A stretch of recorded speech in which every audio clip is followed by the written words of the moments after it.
been forever that my dad and me don't get along, and it's been some time that we hardly talked either. You see, it's like a glass of water. Every accusation, every comment, every assumption, and every one of his explosions were just adding a drop of the water into the glass cup.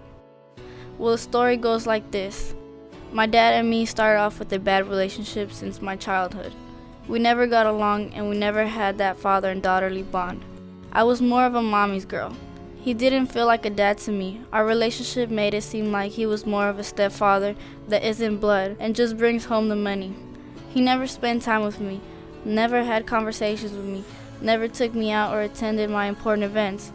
My mom was the one that would take me everywhere and would be there for me. My mom was both a mother and a father to me.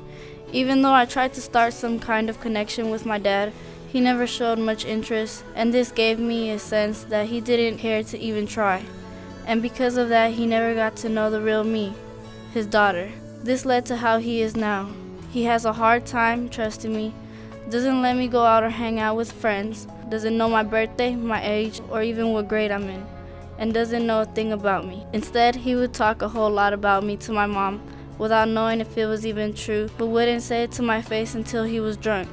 That's when he felt big and macho enough to speak his mind. He would tell me that because my hair was red, I was in a gang, that I dressed like a gangster, that I looked like I had a gangbanger boyfriend, that my room smelled like some type of drug, that my friends looked like they used drugs, so this automatically made them bad people. All of these drops accumulated in the glass cup, and it only got worse.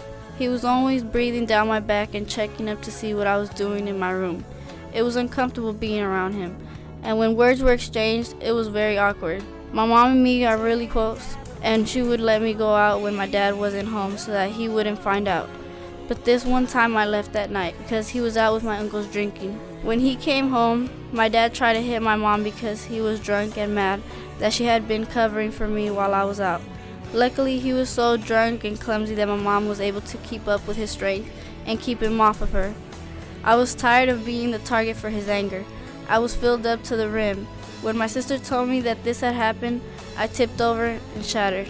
I didn't want to go back home, knowing that my dad would be there to grill me and maybe hit me. It was a good thing that my mom had gotten a restraining order for him, and during that week, I was able to go back home calm and without worries. That week was the best time I could have at home. For the first time, the atmosphere was calm, happy, and worry-free. My mom and me were able to talk about anything, wherever it was and whenever it was, without watching out if my dad could hear us or get mad. But also during that week, my dad was blowing up my mom's phone, trying to talk to her and begging to talk to me, but I refused over and over again. By the end of the week, he had gotten a hold of my mom and brainwashed her to accept him and let him come back home and not extend the restraining order. When my mom gave me the news, I flipped out and I told her that I would not be able to live with or around him anymore. That if she was really going to bring him back, I was going to move out. My mom hated the idea, but I was already packing and I explained to her that it wasn't going to work out with him anymore, and now more than ever. While packing, I saw it in her eyes, her heart breaking more every time she passed by my room.